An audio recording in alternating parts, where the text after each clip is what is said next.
Welcome to study booster official. आज के इस वीडियो में हम इकोसिस्टम की एनसीईआरटी रीडिंग करने वाले हैं। चैप्टर 12 है, क्लास 12th का। चलिए देखते इसमें हमें कौन कौन से टॉपिक मोस्टली कवर करने हैं।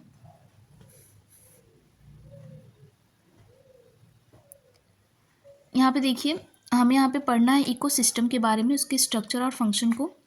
दूसरा, प्रोडक्टिविटी क्या होती है इकोसिस्टम की, डिकम्पोजिशन कैसे होता है, यहाँ का एनर्जी फ्लो, और लास्ट में कुछ इकोलॉजिकल पिरामिड्स दिए हुए हैं, उसको हमें देखना है।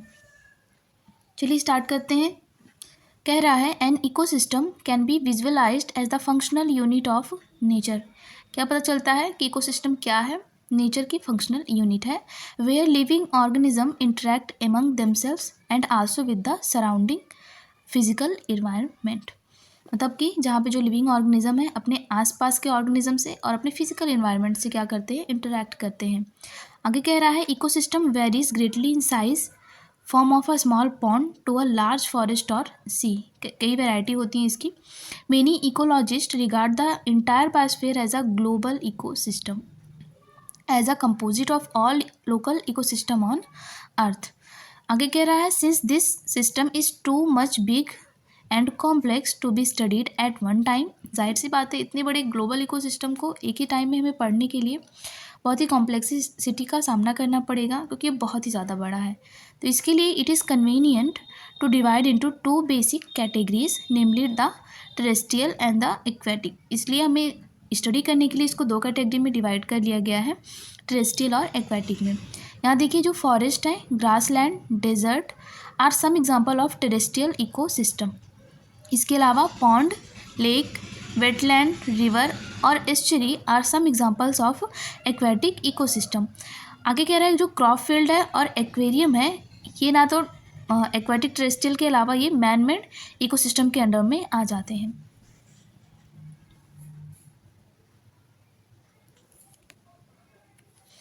ये देखिए, we will first look at the structure of the ecosystem in order to appreciate to the input productivity. किसी भी इकोसिस्टम में सबसे पहले हम क्या देखेंगे, उसकी प्रोडक्टिविटी कैसी है, कैसे होता है। फिर वहाँ पे क्या होगा, ट्रांसफ़र ऑफ एनर्जी होगा, फूड चेन बनती है, फूड वेब बनती है, न्यूट्रिएंट साइक्लिंग। आगे कह रहा है एंड द आउटपुट, जैसे कि आउटपुट में क्या हो जाएगा, डिग्रेडेशन और एनर्जी लॉस, जो रिस्पायरेटरी लॉस होगा ऑर्गेनिजम्स के बीच का। We will also look at the relationship, जैसे कि क्या हो गया, साइकिल्स हो गए, कुछ चेन्स हो गए, वेब्स हो गए, that are created as a result of this energy flow with in the system and their inter relationship.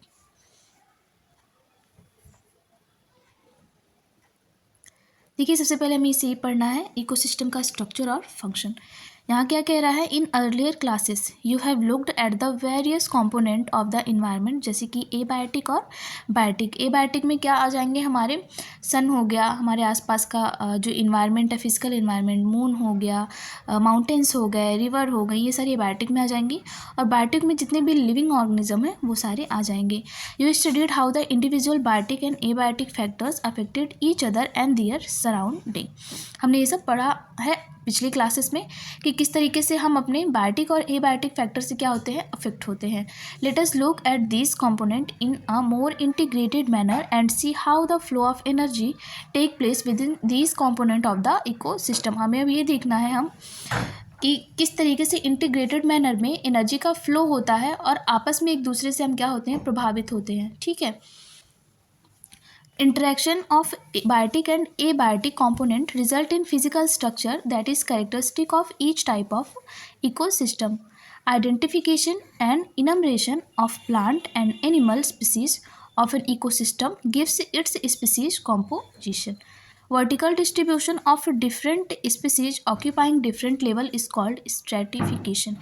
ये जो यहाँ पे दी हुई है डेफिनेशन स्ट्रैटिफिकेशन की, ये बहुत ज़्यादा इंपॉर्टेंट है, इसको आप देख लीजिए।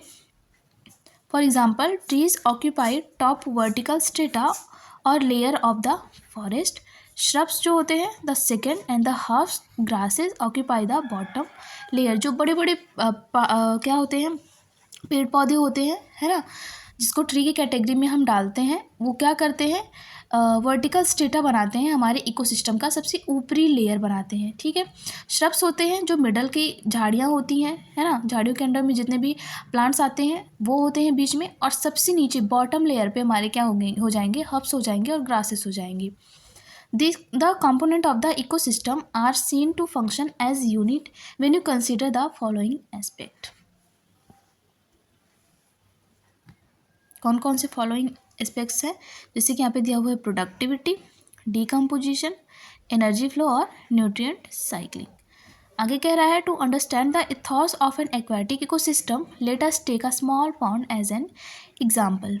This is fairly a self-sustainable unit and rather simple example that explain even the complex interaction that exist in an aquatic ecosystem। ये बहुत ही सिंपल एग्जांपल हम एक पॉन्ड का लेंगे जहाँ पे हम कॉम्प्लेक्स इंटरेक्शन को आसानी से क्या कर सकते हैं, समझ सकते हैं।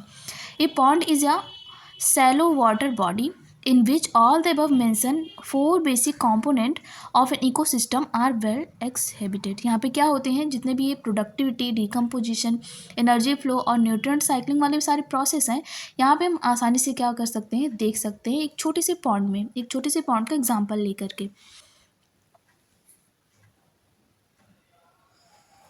ये हमारा पैराग्राफ कह रहा है the abiotic component is the water with all the dissolved inorganic and organic substances। Pond हमारा क्या हो गया, इकोसिस्टम हो गया, उसमें जो वाटर है और उसमें जो कुछ मिनरल्स और ऑर्गेनिक सब्सटेंसेस घुले हुए हैं उस पानी में, उसको हम किसके कैटेगरी में डालेंगे, एबायोटिक कंपोनेंट की कैटेगरी में डाल देंगे। इसके अलावा और क्या है, उसमें rich soil deposit at the bottom of the pond. Soil भी कहाँ पे आ जाएगा, एबायोटिक कंपोनेंट में। द सोलर इनपुट वो भी एबायोटिक है। The cycle of temperature, day length and the other climatic condition regulate the rate of function of the entire pond. बहुत ही सिंपल चीज़ है। The autotrophic component include phytoplankton, some algae and the floating या submerged and marginal plants found at the edge. मतलब हमें क्या ऊपर की तरफ दिखाई देंगे एज पे। इसके अलावा the consumers are represented by zooplankton, free swimming and the bottom dwelling forms. देखिए एबायोटिक कंपोनेंट हमारे ये सारे हो गए, क्या हो गया, टेम्परेचर हो गया, सॉइल हो गया, ऑर्गेनिक सब्सटेंसेस हो गए, पानी हो गया, है ना। और जो हमारे क्या हो बायोटिक फैक्टर हो जाएंगे, उसमें से ऑटोट्रॉफिक में कौन कौन से, फाइटोप्लैंक्टन, सम एल्गी और फ्लोटिंग प्लांट्स वगैरह हो जाएंगे, क्योंकि ये क्या करते हैं, अपना खाना किसी सोलर इनपुट से बना लेते हैं। इसके अलावा कंज्यूमर्स जो इनको खा के जिंदा रहेंगे उस इकोसिस्टम में, पॉन्ड में, उनके अंडर में आ जाएगा जू प्लैंक्टन, प्री स्विमिंग और बॉटम फॉर्म्स हो जाएंगे। फिर आगे क्या कह रहा है, डीकम्पोजर्स दिखा रहा है। The decomposers are the fungi, bacteria, flagellates especially abundant in the bottom of the pond. हमने बायोलॉजिकल क्लासिफिकेशन में देखा था कि फंजाई, बैक्टीरिया, फ्लैजिलेट्स ये सारे क्या होते हैं, अच्छे डीकम्पोजर होते हैं। तो यहाँ पे उसी का एग्जाम्पल दिया हुआ है। This system performs all the function of an ecosystem and the biosphere as a whole. Conversion of inorganic into organic material with the help of the radiant energy, मतलब कि जो सोलर एनर्जी आ रही है of the sun by the autotroph. ठीक, ये क्या करते हैं, जितने भी ऑटोट्रॉफ है इनऑर्गेनिक को ऑर्गेनिक मटेरियल में क्या करते हैं, कन्वर्ट करते हैं।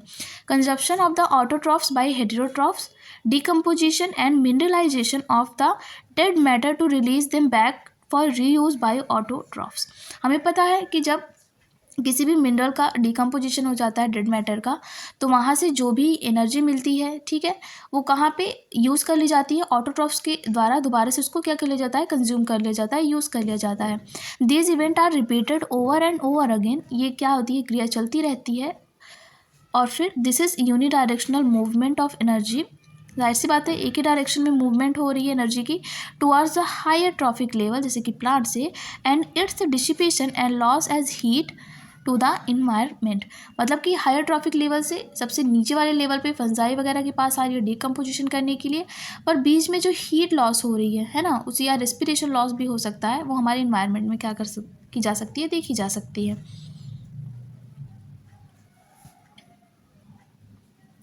सेकेंड हमें पढ़ना है क्या है, प्रोडक्टिविटी। क्या कह रहा है, a constant input of solar energy is the basic requirement for any ecosystem to function and sustain. ये चीज़ ध्यान रखिएगा, ट्रू फॉल्स या असर्शन रीजन वाले क्वेश्चंस में ये वाली जो लाइन वो डायरेक्ट आ सकती है। यहाँ पे सोलर एनर्जी की जगह पे कुछ भी डाल सकते हैं वो, तो ये आप चीज़ ध्यान रखिएगा। Primary production is defined as the amount of biomass और organic matter produced per unit area over a time period by plant during photosynthesis. Primary production क्या होता है, जो हमारे ऑटोट्रॉफ्स हैं, प्लांट्स हैं, वो फोटोसिंथेसिस से कितना ऑर्गेनिक मैटर बना रहे हैं, है ना। अपनी अगर वो साइज़ इंक्रीज़ कर रहे हैं, वेट इंक्रीज़ कर रहे हैं, कोई छोटा सा प्लांट है वो धीरे धीरे बढ़ रहा है, तो वो अपना क्या कर रहा है, प्राइमरी प्रोडक्शन कर रहा है। तो उसी को हम क्या बोलेंगे, बायोमास भी बोल सकते हैं। और पर यूनिट एरिया के हिसाब से हम इसको क्या करते हैं, देखते हैं।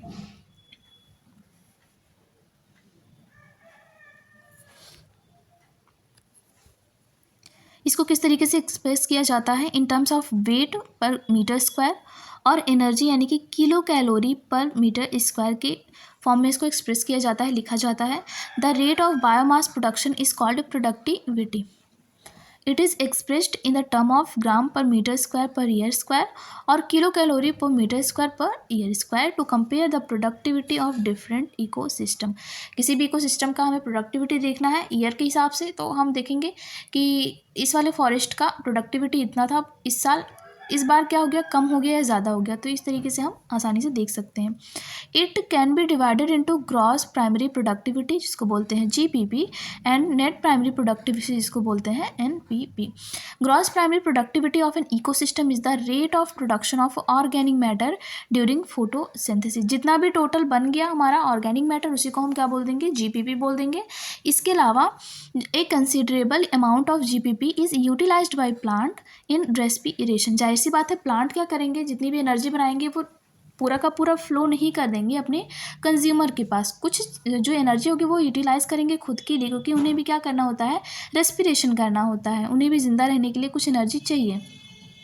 तो वो जो रेस्पिरेशन लॉस होता है, तो ये बोल रहा है gross primary productivity minus respiration losses is the net primary productivity. हमें नेट कितना मिल रहा है ना, आखिर में हमें मिल कितनी रही है प्रोडक्टिविटी, उसी को बोलेंगे हम एनपीपी। यहाँ पे देखिए जीपीपी माइनस आर, ये वाली इक्वेशन देखिए कि यहाँ पे आर किस चीज़ को डिनोट कर रहा है। तो यहाँ पे आपको ध्यान रखना पड़ेगा ये क्या है, रेस्पिरेशन लॉस है। फिर क्या कह रहा है, net primary productivity is available biomass for the consumption of heterotrophs जैसे कि हर्बीवोर्स और decomposers. Secondary productivity is defined as the rate of formation of new organic matter by consumers. ठीक है, जो सेकेंडरी प्रोडक्टिविटी होगी वो कौन करेंगे, कंज्यूमर्स करेंगे। कंज्यूमर क्या कर रहे हैं, कंज्यूम कर रहे हैं प्राइमरी प्रोडक्टिविटी को, उसके बाद कितना ऑर्गेनिक मैटर बना रहे हैं वही क्या हो जाएगी, सेकेंडरी प्रोडक्टिविटी हो जाएगी। Primary productivity depends on the plant species inhabiting a particular area. It also depends on a variety of environmental factors, availability of nutrients, and photosynthetic capacity of a plant. Therefore, it varies in different types of ecosystem. The annual net primary productivity of a whole biosphere is approximately 170 billion tons, जिसको हम बोलेंगे dry wait के फॉर्म में हम इसको लेंगे of organic matter. बहुत ज़्यादा इंपॉर्टेंट है कि जो हमारी इकोसिस्टम है उसकी प्राइमरी प्रोडक्टिविटी कितनी है ड्राई वेट में, तो है वो कितनी, 170 बिलियन टन है। ये बहुत ही ज़्यादा इंपॉर्टेंट डाटा है, इसको आप याद रखिएगा। इसके आगे कह रहा है, of this despite occupying about 70% of the surface the productivity of the ocean are only 55 billion ton, rest of course is on land. क्या कह रहा है यहाँ पे कि एनुअल नेट प्राइमरी प्रोडक्टिविटी जो है कितनी है, 170 बिलियन है हमारे होल बायोस्फीयर की। इसमें उसने दो तरीके का कर लिया, क्योंकि हमारी जो अर्थ है उस पर लैंड है और बाकी क्या है, ओशियन है। तो ओशियन ने सबसे ज़्यादा क्या लिया हुआ है, सरफेस एरिया लिया हुआ है अर्थ का, ओशियन, और दूसरा है लैंड। लैंड बहुत ही कम एरिया हमारे अर्थ पे ली हुई है। तो ओशन की प्रोडक्टिविटी 170 बिलियन में से सिर्फ कितनी है, 55 बिलियन है। देखिए 170 में से सिर्फ 55 बिलियन है। और इसके अलावा जो लैंड हो जाएगा उसकी बोल रहा है rest of course is on land, तो आप माइनस करिए तो कितना हो जाएगा, 115 बिलियन सिर्फ लैंड की प्रोडक्टिविटी है। तो इससे क्या पता चल रहा है कि लैंड की प्रोडक्टिविटी काफ़ी ज़्यादा है। एज़ पर 70% तो हमारे लैंड पर ही प्रोडक्टिविटी दिखाई दे रही है। सेकेंड हमें क्या पढ़ना है, प्रोडक्टिविटी हमने देख ली, अब हमें देखना है डीकम्पोजिशन कैसे होता है। You may have heard on the earthworm being referred to as the farmer friend।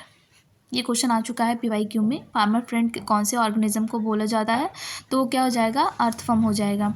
This is so because try help in the break down of complex organic matter as well as loosening of the soil. क्या करते हैं, complex organic matter को तोड़ते हैं, वो छोटे छोटे parts में डिवाइड करते हैं और सॉइल को क्या करते हैं, लूज करते हैं। Similarly decomposers break down complex organic matter into inorganic substance like carbon dioxide, water, nutrient and the process is called decomposition. जो डीकम्पोजर्स होते हैं किस तरीके से ऑर्गेनिक मैटर को इनऑर्गेनिक मैटर में क्या करते हैं, तोड़ते हैं। जैसे कि कौन कौन से वो सारे मैटर्स हो जाएंगे, कार्बन डाइऑक्साइड, वाटर, न्यूट्रिएंट। तो इसी प्रोसेस को हम डीकम्पोजिशन बोल देते हैं। अब देखिए डीकम्पोजिशन किस किस चीज़ का होगा। Dead plant remains such as leaves, barks, flowers and dead remains of animals, मरे हुए जानवर, including its fecal matter, constitute detritus which is the raw material for decomposition। आपसे रॉ मटेरियल डिकम्पोजिशन के लिए पूछ सकता है, तो यही सारी चीज़ें हो जाएंगी उसमें। The important step in the process of decomposition are fragmentation. सबसे पहला इस प्रोसेस से हमारा फ्रेगमेंटेशन से स्टार्ट होगा। फिर उसके बाद क्या होगा, लीचिंग होगी, फिर कैटाबोलिज्म होगा, ह्यूमिफिकेशन होगा और फिर लास्ट में हमारा हो जाएगा मिनरलाइजेशन। देखते हैं आगे। डेट्रीवोर्स कौन हो जाएंगे, अर्थवर्म हो जाएंगे। डेट्रिफिकेशन करने के लिए डेट्रीवोर ही होंगे। Break down detritus into smaller particles, छोटे छोटे पार्टिकल्स में क्या करेंगे, तोड़ देंगे उस, तो यही फ्रेगमेंटेशन हो जाएगा अर्थवर्म के द्वारा। By the process of leaching, leaching में क्या होता है, water soluble inorganic nutrients go down into the soil horizon and get precipitated and unavailable salt. फिर कैटाबोलिज्म में क्या होगा, तीसरा प्रोसेस है जो इसका डिकम्पोजिशन का, उसमें क्या हो जाएगा, जो बैक्टीरिया और फंजाई होंगे उनके एंजाइम्स क्या करेंगे, डेट्रीटस को सिंपल इनऑर्गेनिक सब्सटेंस में कन्वर्ट कर देंगे। आगे देखिए, it is important to note that all the above step in decomposition operate simultaneously on the detritus. सारे के सारे साइमल्टेनियसली होते हैं। इसके बाद आ जाएगा ह्यूमिफिकेशन, हमारा चौथा स्टेप। ह्यूमिफिकेशन एंड मिनरलाइजेशन जो कि पाँचवा step occur during decomposition in the soil, soil के अंदर होगा।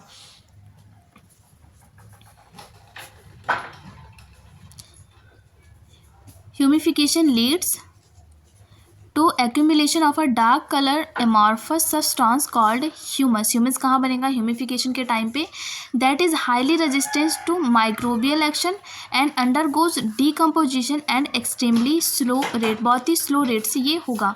being colloidal in nature it serves as a reservoir of nutrient. किसकी बात कर रही है, ह्यूमस की बात हो रही है यहाँ पे।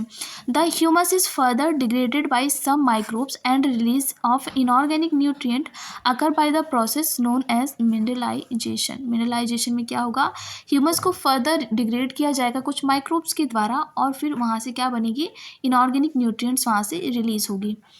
कह रहा है आगे, decomposition is largely an oxygen requiring process. The rate of decomposition is controlled by the chemical composition of the detritus and climatic factor.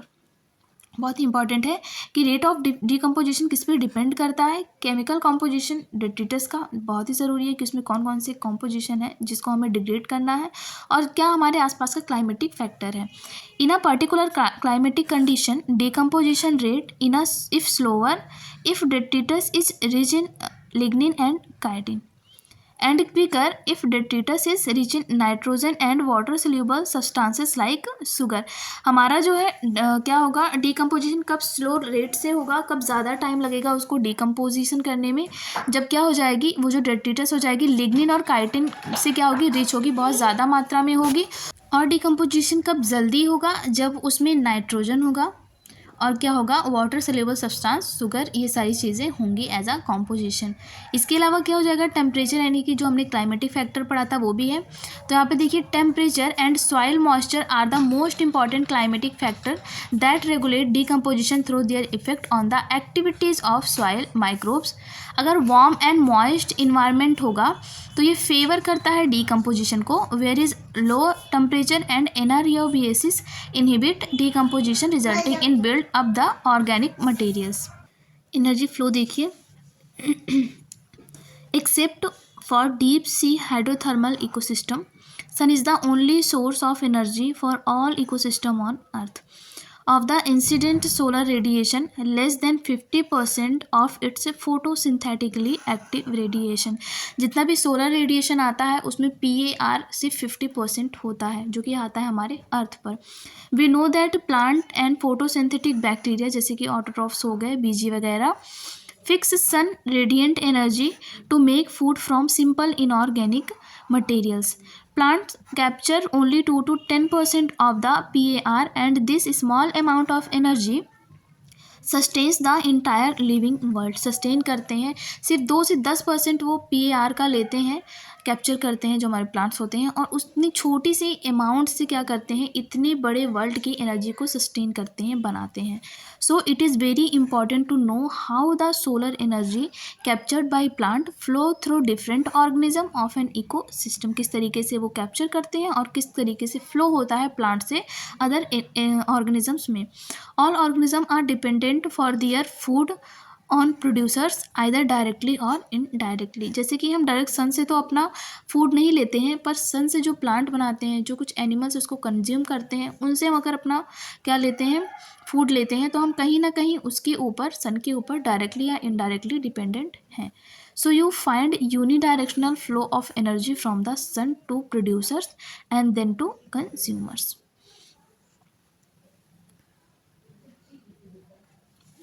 आगे है, further ecosystem are not exempt from the second law of thermodynamics. They need a constant supply of energy to synthesize the molecules they require to contract an universal tendency towards increasing disorder लाइनेस।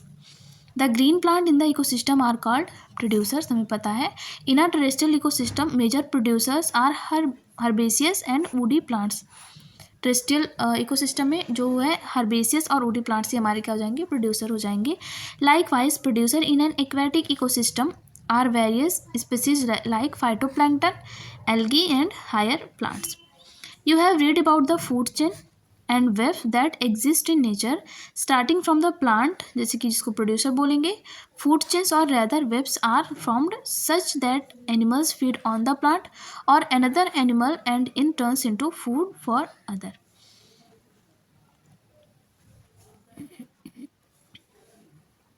The chain or web is formed because of this interdependency. No energy that is trapped into an organism remains in forever. कोई भी energy कोई organism अपने पास हमेशा के लिए नहीं रख सकता है, ठीक है। The energy trapped by the producer hence it is either passed on to the consumer, या तो कंज्यूमर के पास जाएगा, या तो वो ऑर्गेनिज्म क्या हो जाएगा, मर जाएगा, उस एनर्जी को यूज़ करने के बाद ख़त्म हो जाएगी जब वो। Death of organism is the beginning of the detritus food chain. ठीक है, हमें पता है डेट्रिटस फूड चेन के लिए जो रॉ मटेरियल है वो क्या है, डेड ऑर्गेनिज्म हो गए, फ्लावर्स हो गए, लीव्स हो गए, जो क्या हो गए, जिनकी ज़िंदगी ख़त्म हो चुकी है किसी न किसी तरीके से, तो वही हमारे क्या हो जाएंगे, डेट्रिटस फूड चेन के लिए बिगनिंग का काम करेंगे, रॉ मटेरियल का काम करेंगे। All animals depend on plant directly और indirectly for the food their need. They are all called consumers and also heterotrophs.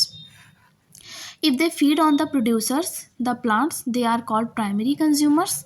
And if animals eat other animals which is turn eat the plant or their produce, they are called secondary consumers. जैसे कि ये कह रहा है कि कोई plant है ना, प्लांट को अगर कोई जैसे कि यहाँ पे मान लीजिए एक क्या है, जानवर है, बकरी है, अभी आप फिलहाल इसे ही बकरी समझ लीजिए, तो ये इस प्लांट को खा रही है, तो ये क्या हो जाएगी, प्राइमरी कंज्यूमर हो जाएगी, ठीक है। और अगर बकरी को कोई शेर खा रहा है, डरावना से कोई शेर समझ लीजिए इसको, अगर ये इसको खा रहा है तो ये क्या हो जाएगा, सेकेंडरी कंज्यूमर हो जाएगा, ठीक है। Likewise you could have tertiary consumer too, शेर को कोई खाएगा, वैसे तो ऐसा होता नहीं है। Obviously the primary consumer will be herbivores. हमें पता है जो ये बकरी होती है वो हर्बीवोर होती है, क्योंकि डेफिनेटली वो क्या खाती है, पेड़ पौधे ही खाती है, पत्तियाँ खाती है, ये सारी चीज़ें खाती हैं, तो इसको हम बोलेंगे प्राइमरी कंज्यूमर को क्या बोल सकते हैं, हर्बीवोर बोल सकते हैं, जो हर्ब्स खाती हैं। Some common herbivores are insect, birds, mammals in terrestrial ecosystem and mollusc in aquatic ecosystem. बहुत ही ज़्यादा इंपॉर्टेंट है कि अगर आपको एक्वेटिक इकोसिस्टम के लिए कोई हर्बीवोर का एग्जांपल पूछा तो क्या हो जाएंगे, मोलस्क का एग्जांपल वहाँ पे सबसे ज़्यादा मेन हो जाएगा। यहाँ पे ये मेंशन है एनसीईआरटी में। The consumers that feed on the herbivore are carnivores, जैसे कि शेर क्या हो जाएगा, कार्निवोर हो जाएगा, और मोर करेक्टली प्राइमरी कार्निवोर्स, तो सेकेंडरी कंज्यूमर। ठीक, those animals that depends on the primary carnivore for food and label secondary carnivore. A simple grazing food chain जिसको बोलेंगे जीएफसी इज डिपिक्टेड बेलो। यहाँ पे दिया हुआ है, ग्रास हमारा प्रोड्यूसर हो गया, गोट हमारा क्या हो गया, प्राइमरी कंज्यूमर हो गया। गोट को मैन भी खाते हैं तो क्या हो जाएगा, सेकेंडरी कंज्यूमर हो गया। मैन को शेर ने खा लिया तो क्या हो जाएगा, टर्सरी कंज्यूमर हो जाएगा। ठीक है, इस तरीके से ये चेन क्या होती है, चलती रहती है। यहाँ डिट्रिटस फूड चेन दिया हुआ है। DFC begins with dead organic matter. It is made up of decomposers which are heterotrophic organisms, mainly fungi and bacteria. यही क्या होते हैं हमारे मेन क्या होते हैं, decomposers होते हैं। They meet their energy and nutrient requirement by degrading dead organic matter or detritus. These are also known as saprotroph. ठीक है, जो डिकम्पोजिशन करते हैं, ठीक है, डेट्रिटस का, उन्हें हम क्या बोल सकते हैं, सैप्रोट्रॉफ भी बोलते हैं। Decomposers secrete digestive enzyme that break down dead and waste material into simple inorganic material which are subsequently absorbed by them. वे क्या करते हैं, जो क्या होता है, डेड मटेरियल होता है उसके ऊपर कुछ एंजाइम्स छोड़ते हैं, ठीक है, गिराते हैं, और उसको क्या होते हैं, सिंपल इनऑर्गेनिक मटेरियल में जब वो बना लेते हैं उसके बाद उसको क्या कर लेते हैं, एब्जॉर्ब कर लेते हैं अपनी बॉडी के द्वारा। इन an aquatic ecosystem GFC is the major conduit of energy flow. At against this, a terrestrial ecosystem, a much larger fraction of energy flow through the detritus food chain than through GFC. सबसे ज़्यादा energy हमारा detritus food chain में होती है as compared to GFC यानी कि grazing food chain। यहाँ पे देखिए, detritus food chain may be connected with the grazing food chain at some levels. कुछ जगह पे एक दूसरे से इंटरकनेक्टेड है। Some of the organism of DFC are prey to GFC animals. कुछ GFC एनिमल्स जो होते हैं वो DFC एनिमल्स को क्या कर देते हैं, खा भी लेते हैं, तो इस तरीके से कनेक्शन कुछ ना कुछ रहता है। And in a natural ecosystem some animals like cockroach, crow, ETC, ये सारे एग्जाम्पल्स हो जाएंगे। आर ओमनीवोर्स कौन कौन से हो जाएंगे उसी के अंडर में। This natural interconnection of food chain make it's a food web.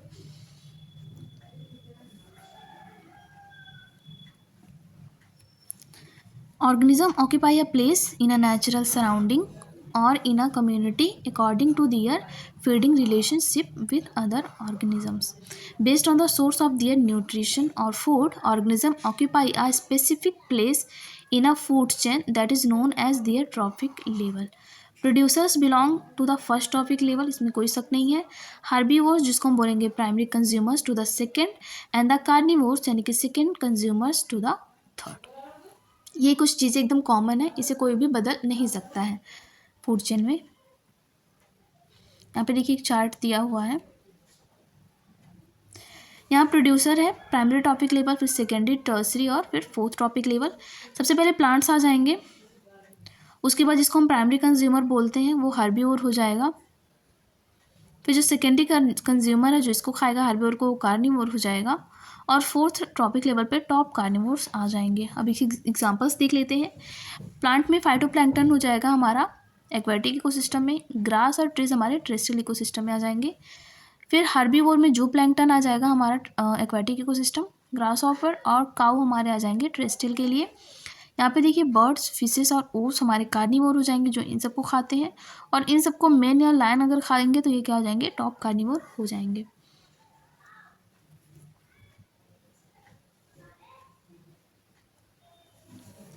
The important point to note that the amount of energy decrease at successive trophic level. सबसे ज़्यादा एनर्जी तो हमें पता चल गई प्रोड्यूसर में होगी। जैसे जैसे हम ऊपर बढ़ते जाएंगे कार्निवोर्स की तरफ, टॉप कार्निवोर्स की तरफ, वहाँ पे एनर्जी क्या हो जाएगी, कम होती होती चली जाएगी।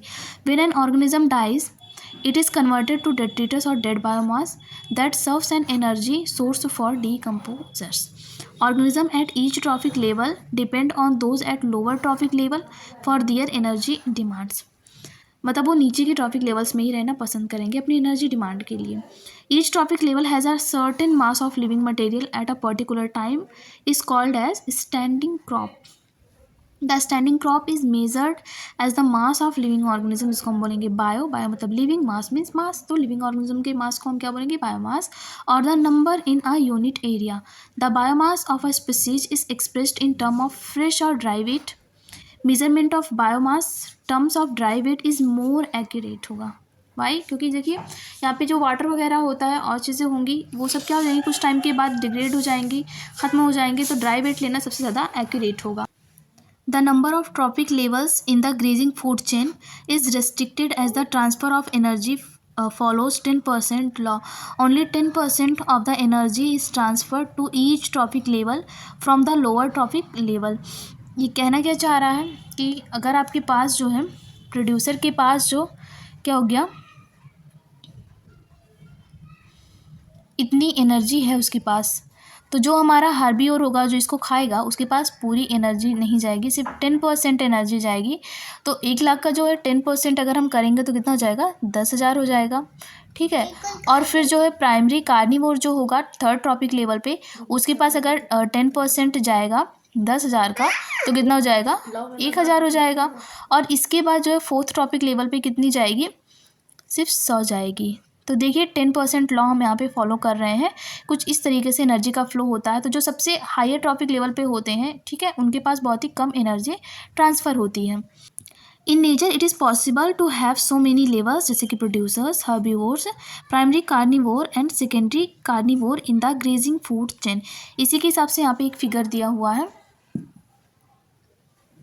ये देखिए सन से एनर्जी मिली प्लांट्स को, ठीक है, प्रोड्यूसर्स हो गए ये। उसके बाद हर्बीवोर हो गए सेकेंडरी ट्रॉफिक लेवल पे। फिर यहाँ पे देखिए थर्ड ट्रॉफिक लेवल पे क्या हो जाएंगे, कार्निवोर्स हो जाएंगे। यहाँ पे ये कीड़ा है, इसको ये बर्ड अगर खा रही है। फिर टॉप कार्निवोर्स हो जाएंगे, ठीक है, फोर्थ ट्रॉपिक लेवल पे। उसके बाद ये अगर मर गया तो इसको क्या करेंगे, कुछ जो छोटे छोटे ज़मीन में पाए जाने वाले कीड़े मकोड़े अर्थ में क्या करेंगे, डिग्रेड करेंगे। और इसके बाद यहाँ से जो भी एनर्जी मिलेंगी इनऑर्गेनिक सब्सटेंस होगी, वो प्राइमरी कंज्यूमर्स के पास, या फिर जिसको हम बोल सकते हैं प्लांट के पास, क्या हो जाएगा, प्रोड्यूसर्स के पास, सॉरी कंज्यूमर नहीं होगा, प्रोड्यूसर्स जो हमारे होंगे वो क्या करेंगे, इसको एब्जॉर्व कर लेंगे सॉइल के थ्रू।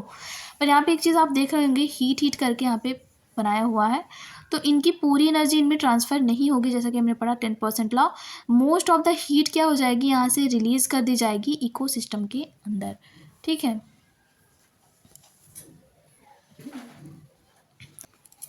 अब हमें अपना लास्ट टॉपिक देखना है, इकोलॉजिकल पिरामिड्स। यहाँ पे देखिए, you must be familiar with the shape of the pyramid. The base of pyramid is broad, generally हमें ऐसा ही मिलता है, जो बेस होता है ब्रॉड होता है।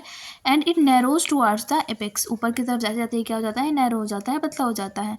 One gets similar shape whether you express the food or energy relationship between organisms at different trophic levels.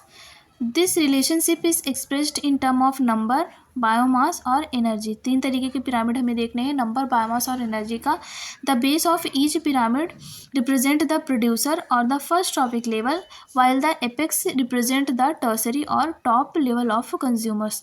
The 3 type of ecological pyramid that are usually studied are पहला क्या है इसमें, पिरामिड ऑफ नंबर, दूसरा pyramid of biomass, और तीसरा हो जाएगा pyramid of energy. तो देखिए सबसे पहले हम देखते हैं पिरामिड ऑफ नंबर। यहाँ देखिए दिया हुआ है नंबर ऑफ इंडिविजुअल्स, प्रोड्यूसर्स कितने हैं, बहुत ज़्यादा नंबर में है। प्राइमरी कंज्यूमर्स उससे कम, उससे भी ज़्यादा कम हो जाएंगे सेकेंडरी कंज्यूमर, और टर्सरी कंज्यूमर देखिए बहुत ही ज़्यादा कम है, 3 दिया हुआ है, बहुत ही ज़्यादा कम है यहाँ पे। दूसरा ड्राई वेट में अगर हम देखेंगे नंबर, तो प्रोड्यूसर यहाँ पे देखिए 809 है, तो प्राइमरी कंज्यूमर कहीं 37 है। देखिए कितना ज़्यादा फ़र्क आ रहा है। और सेकेंडरी कंज्यूमर सिर्फ 11, और टर्सरी कंज्यूमर हमारा किलोग्राम में यहाँ पे दिया हुआ है 1.5। तो यहाँ पे देखिए कितना ज़्यादा गैप हमें मिल रहा है देखने को किलोग्राम में। अगर प्रोड्यूसर 809 किलोग्राम है तो हमारा टर्सरी कंज्यूमर सिर्फ 1.5 किलोग्राम का होगा।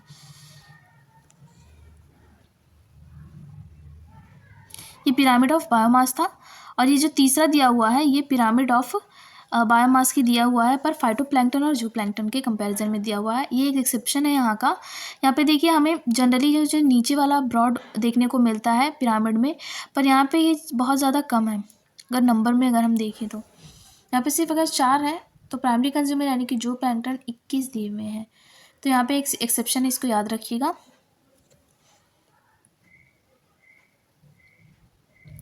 ये दिया हुआ है ideal pyramid of energy, energy का पिरामिड है। Convert only 1% of the energy in the sunlight available to them into NPP, 10% law यहाँ पे फॉलो किया गया है। देखिए जो प्रोड्यूसर होगा उसके पास अगर कितना है 10,000 जूल एनर्जी है, तो टर्सरी कंज्यूमर के पास सिर्फ 10 जूल एनर्जी ट्रांसफ़र होगी। यहाँ पे सनलाइट के केस में दिया हुआ है। तो यहाँ पे देखिए आपने पिरामिड ऑफ एनर्जी पढ़ लिया।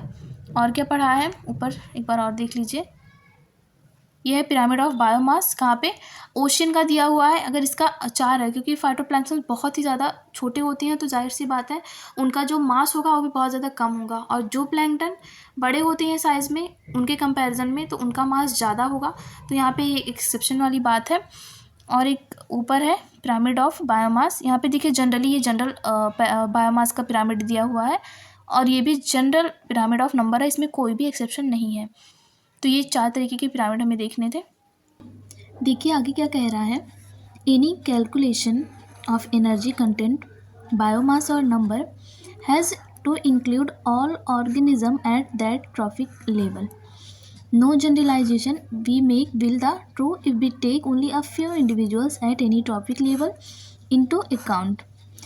Also, a given organism may occupy more than one trophic level simultaneously. मतलब कि कोई एक ऑर्गेनिज्म जो है एक ही ट्रॉपिक लेवल पे या उससे ज़्यादा ट्रॉपिक लेवल पे रह सकता है एक ही फूड चेन में।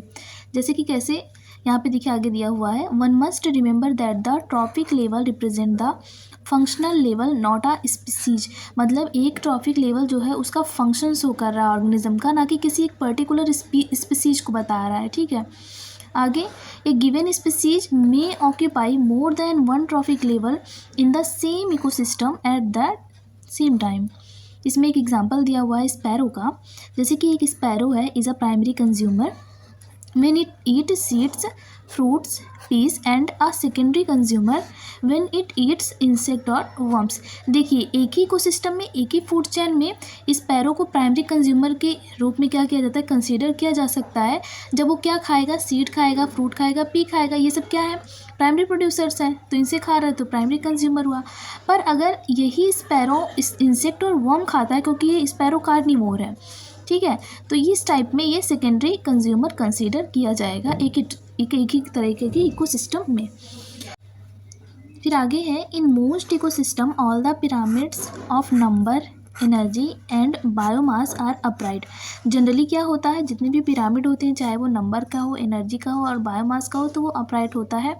पर यहाँ पे producers are more in number and biomass than the herbivore. जितने भी प्रोड्यूसर होंगे वो नंबर में ज़्यादा होंगे, बायोमास अगर हम देखें एज़ कम्पेयर टू हर्बीवोर। क्या कह रहा है, हमेशा अपराइटी पिरामिड हमें मिलेगा, चाहे वो किसी भी चीज़ का पिरामिड हो, जनरली यही देखा जाता है। ठीक है, ये समझ लीजिए। यहाँ पे अगर हर्बीवोर है, ठीक है, और यहाँ पे क्या हो जाएगा, प्राइमरी कार्निवोर हो जाएगा, और यहाँ पे सेकेंडरी कार्निवोर हो जाएगा। तो ये यहीं पे ये कह रहा है producers are more in number and biomass than herbivore. इसके नीचे क्या हो जाएगा, हमारा प्रोड्यूसर हो जाएगा। प्रोड्यूसर कौन से हो जाएंगे, प्लांट्स हो जाएंगे। तो इसका नंबर आप देखिए ज़्यादा है, या बायोमास इसका ज़्यादा है एज़ कम्पेयर टू क्या, हर्बीवोर्स।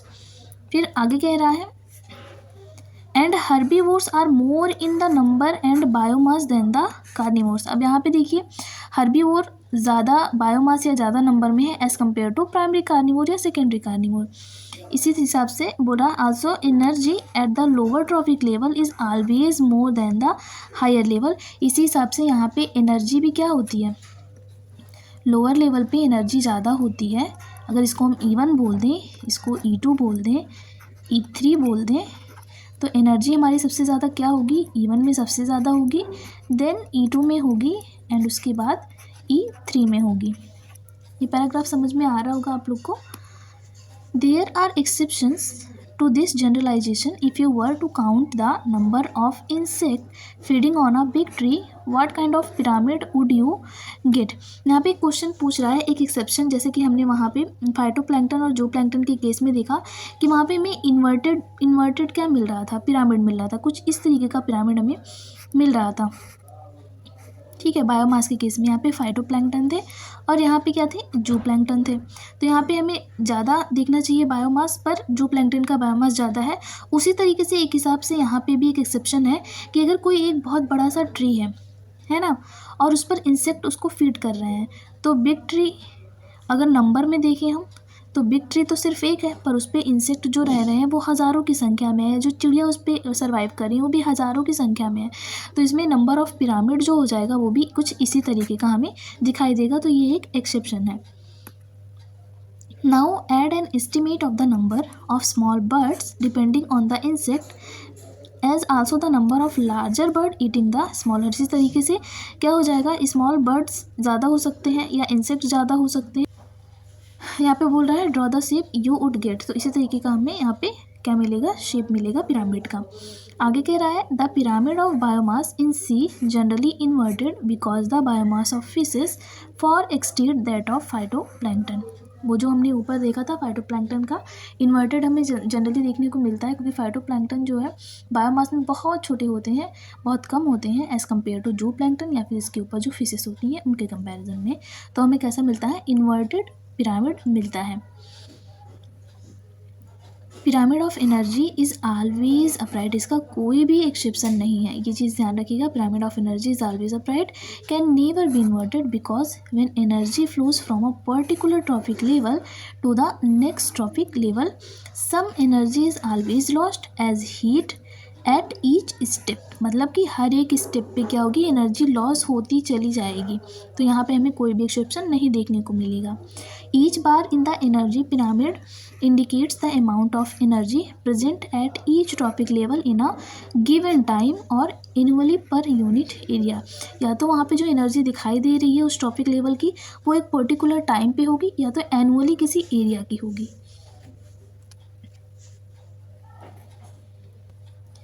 देखिए हमारा लास्ट पैराग्राफ है।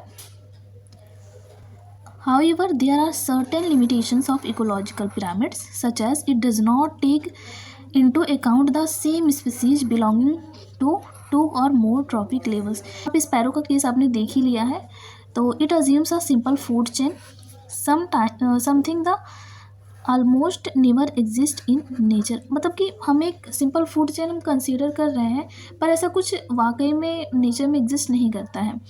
It does not accommodate a food web. Moreover saprophytes जो होते हैं decomposers are not given any place in ecological pyramids. हमने देखिए सबके बारे में बात कर ली फूड चेन में, तो पर वहाँ पे सैप्रोफाइट का कोई भी जिक्र नहीं आया, मतलब इकोलॉजिकल पिरामिड्स में उसको कोई भी जगह ही नहीं देगी। Even though they play a vital role in the ecosystem, जबकि ये बहुत बड़ा रोल अपना निभाते हैं इकोसिस्टम को मेंटेन बनाए रखने के लिए, बहुत बड़ा इनका रोल है। तो यहाँ पे कोई भी जगह सैप्रोफाइट को नहीं दी गई, इसकी भी कुछ लिमिटेशंस हो गई हैं इकोलॉजिकल पिरामिड्स की। बाकी ये सारी चीज़ें हैं। आई होप आपको ये पूरा चैप्टर समझ में आया होगा। अगर आपको कहीं भी किसी भी लाइन में, किसी भी टॉपिक में, पैराग्राफ में कोई भी परेशानी है तो आप कमेंट सेक्शन में पूछ सकते हैं। Thank you for watching this session. मिलते हैं